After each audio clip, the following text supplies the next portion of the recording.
안녕하세요. 한가족 문진석 대표와 이서연 소장입니다. 서울의 재개발 지역 중에서 가장 관심이 많은 곳은 이 용산입니다. 그렇지만 이에 못지않게 찾는 곳이 있는데요. 바로 강남권이 그 중에 하나라고 할 수 있죠. 드론으로 보자면 이곳은 강남권에 있는 삼성역의 일대인데요.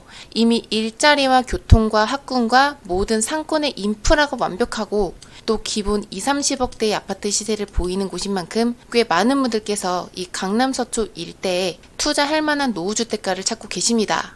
그래서 오늘 영상에서는 강남권에서 재개발이 될 안전한 지역을 알려드리겠습니다. 강남권에서도 가장 확률이 높은 지역들 그런 곳들만 4군데 정도 찾아볼게요. 그래서 오늘 내용은 강남에 내 집 한 채 갖고 싶다라는 분들께 아주 큰 도움이 될 것입니다. 그동안 강남권의 재개발에서는 방배동과 일원동 모아타운 외에는 선정되지 않았습니다. 그러던 중에 최근에 서울시에서 발표를 했죠. 3월 달에 난 발표인데요. 삼성 2동 26일원과 역삼동 일대 그리고 개포사동 3구역이 모아타운에 미선정됐다는 내용입니다. 이렇게 선정되지 않은 이유는 삼성동과 역삼동의 경우에는 반대가 많아서였고요. 그리고 개포동은 상가가 많아서였습니다. 그래서 저희 한가족 영상에서 강남권의 재개발을 언급할 때마다 강남 중심부의 재개발은 어려울 거라고 늘 말씀드려왔죠. 그 이유가 여기에서 드러났습니다. 또 특히 개포 사동 3구역을 제외한 이 2개 지역은요, 서울의 대표 업무지구인 만큼 대로변의 안쪽으로 꼬마 빌딩 개발이 활발하게 진행하고 있습니다. 실제로 땅값을 본다면 삼성 2동 26일원의 대지 평당가가 1억대를 육박하고 있죠. 이런 상황이다 보니까 건물주는 모아타운 재개발을 통해서 아파트를 받는 게 아니라 꼬마 빌딩 개발업자에게 매도하는 것이 더 큰 이득입니다. 그렇다면 바로 옆에 있는 역삼동이라고 다를까요? 이것 또한 비슷한 상황이 있습니다. 그리고 이번에는 개포 사동도 한번 살펴보겠습니다. 개포 사동은 중심부에서 좀 떨어진 외곽지이기 때문에 좀 전에 삼성동과 역삼동과는 상황이 좀 다릅니다. 왜냐하면 외곽지이기 때문에 상가가 꽤 있더라도 빌딩 개발의 수요가 높지 않기 때문인 거죠. 그래서 지금은 비록 개포 사동에 이 모아타운이 미선정됐지만 대로변 쪽에 이 상가 쪽 라인을 제외하고 다시 진행을 한다면 향후에는 선정될 가능성이 높다고 판단합니다. 그 근거로서 이번에 이곳이 미선정이 됐음에도 불구하고 권리 산정 기준일이 고시됐죠. 이 말인즉 앞으로 새로운 입주권이 이곳에 생기지 못해서 신축이 더 이상 들어오지 않는다는 것을 뜻하고요. 결국은 구청에서 재개발을 염두에 두고 있다는 것을 의미합니다. 그리고 참고로 개포동처럼 삼성 2동 26일원도 권리산정 기준일이 같이 고시됐는데요. 이렇게 고시가 됐다고 해서 여기도 재개발이 될까를 따져본다면 조심스럽게 말씀드리지만 쉽지 않다고 판단합니다. 왜냐하면 최근에 발표된 역세권 활성화 사업 때문입니다. 역세권 활성화 사업이라는 것은 쉽게 말해서 역반경 350m까지 용적률을 상향해줘서 초고층 복합개발로 유도하는 사업이에요.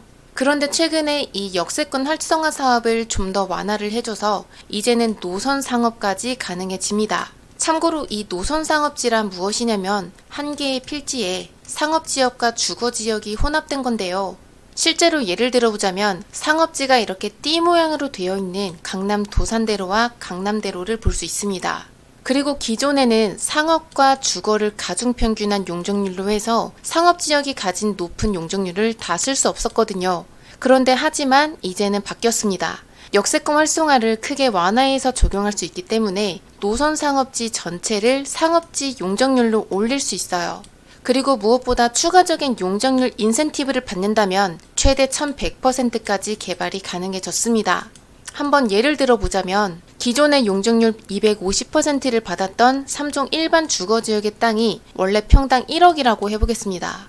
그런데 이제는 1100%까지 용적률을 받게 될 수 있을 때 최소 2억 이상으로도 받을 수 있게 되는 거죠.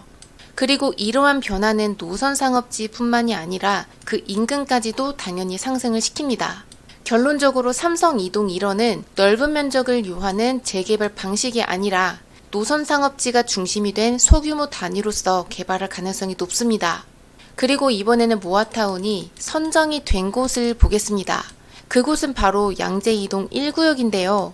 이곳의 경우에 저희가 지난번 영상에서 강남권 재개발 언급하면서 추천드렸던 곳인데 실제로 이번에 선정이 됐습니다. 그래서 그때 저희가 추천을 해드렸던 이유는 메인 업무지구가 아닌 외곽지에 위치해서 반대가 적다는 점, 그리고 서울시에서 이 양재동 개발에 적극적이라는 점 때문이었어요. 또한 앞으로 경부 고속도로 지하화 사업을 앞두고 있고요. 서울 2040 기본계획에서도 이 양재를 AI 거점으로 삼겠다는 의지를 꾸준히 보이고 있기도 합니다.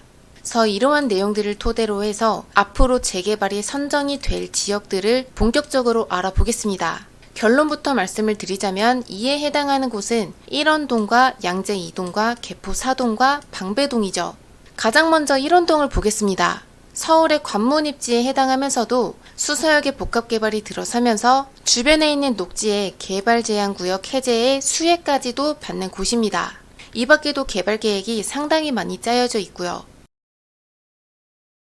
그리고 그에 따라서 일원동의 대청마을의 재개발 압력이 상당히 거세진 상황인데요. 이곳의 진행 상황을 보자면 북측은 모아타운이 이미 선정이 되어 있고 남측은 반대가 많아서 진행이 빠르지는 않습니다. 그리고 여기에서 한 가지 주의하실 점이 있어요. 이 일대에서 단점이 한 가지 존재하기는 합니다. 대청마을의 외곽지에 있는 이 토지들이 전부 100평을 넘어가고 있기 때문에 현실적으로 재개발을 진행하기 위해서는 이 외곽지 상권을 빼고 가는 것이 수월하리라 판단합니다. 그리고 이번에는 이 일대에 들어가는 내 돈도 한번 알아보겠습니다. 이 북측의 투룸 빌라를 기준으로 했을 때 현재 시세는 매매가 8억대 정도, 전세가는 3억대 초반으로 내 초기 투자금은 약 5억 정도 필요합니다. 그리고 그 다음으로 볼 재개발이 될 지역은 여기에 있는 양재 2동입니다.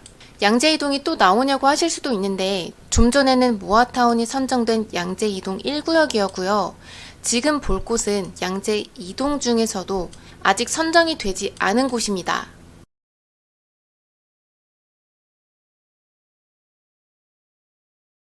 드론으로 보자면 양재 2동은 이렇게 안쪽으로 해서 전부 다 보시면 됩니다. 양재 2동의 경우에는 조금 전에 보셨다시피 넓은 공원들과 양재천을 품고 있고요.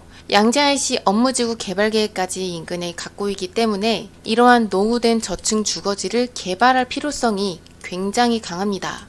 참고로 최근에 양재 할인부지가 무려 58층 규모의 콤팩트 시티로 개발된다는 발표가 나온 만큼 앞으로 이 일대 유휴부지가 개발되는 속도는 더욱더 빨라질 겁니다. 그리고 현재 양재동의 재개발 추진 상황도 보겠습니다.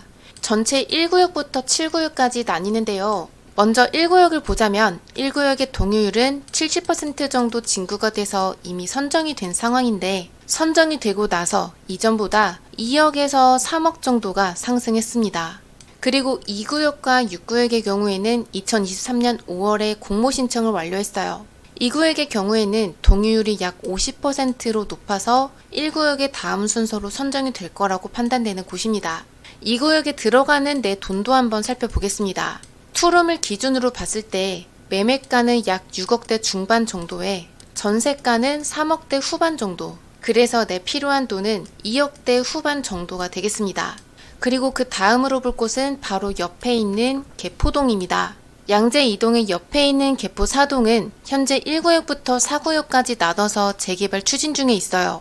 1구역의 경우에 신통으로 추진 중이지만 현재 큰 움직임은 없고요. 또 2구역은 모아타운으로 동의서를 준구 중입니다. 3구역은 이번에 모아타운에서 탈락했습니다만 2024년 3월에 권리산정 기준일이 고시가 됐기 때문에 대로변 쪽 상가의 문제가 잘 해결이 된다면 선정이 될 가능성이 높습니다. 마지막 4구역은 동의율 60%를 진구를 해서 3080 도심 복합사업으로 신청을 한 상황이고 아직 발표를 기다리고 있습니다. 그래서 한번 정리를 해보자면 개포 4동에서는 2구역과 3구역이 활발하게 재개발을 추진하고 있어요. 또 필요한 투자금을 한번 이렇게 묶어서 보겠습니다. 투룸을 기준으로 했을 때 매매가는 약 6억 정도에 전세가는 3억 정도, 그래서 내 필요한 초기 투자금은 대략 3억 정도 들어갑니다. 그리고 마지막으로 방배동입니다. 방배동은 이 서초구에서 저층 주거지가 가장 많은 곳이면서도 단독주택의 재건축이 크게 이루어지는 지역입니다. 그 내용을 실제로 한번 보자면 방배 DH와 원페를라, 방배 13구역부터 15구역까지 단독주택 재개발이 실제로 빠르게 진행이 되고 있죠. 한번 드론으로도 볼게요. 이쪽은 사당역의 일대 상권으로 재개발이 어려운 지역이고요. 이 단지가 바로 방배 DH 아파트고요. 이 옆으로는 방배 13에서 15구역이 있는 곳입니다. 그리고 이 단지는 원패를 납니다. 마지막으로 이 거리가 방배동 카페거리인데요. 이곳 또한 상권이 형성이 되어 있어서 재개발이 어려워 보입니다.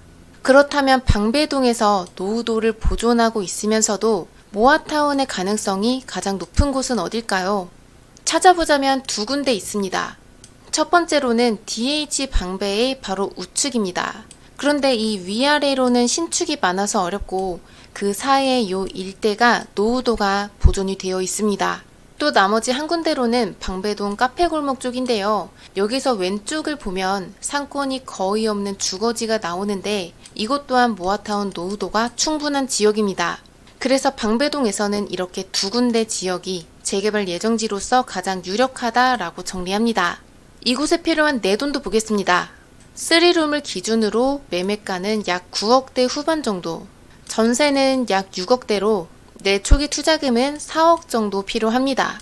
강남권의 아파트는 현재 금액이 20억, 30억을 기본적으로 호가하고 있습니다. 그래서 당연히 투자 관심도가 높을 수밖에 없는 지역이죠. 하지만 그만큼 땅값 또한 무겁기 때문에 재개발이 가능한 지역은 몹시 한정이 되어 있는데요. 만약 여러분들께서 이 강남권에 재개발 투자를 하고 싶다라고 하신다면 삼성동, 역삼동, 논현동 같은 중심지 일대는 피하시고요. 방배동, 양재동, 일원동 같은 외곽 지역을 위주로 검토하시는 것을 추천드립니다. 더 궁금한 내용은 통화주세요. 저는 다음 영상에서 뵙겠습니다. 감사합니다.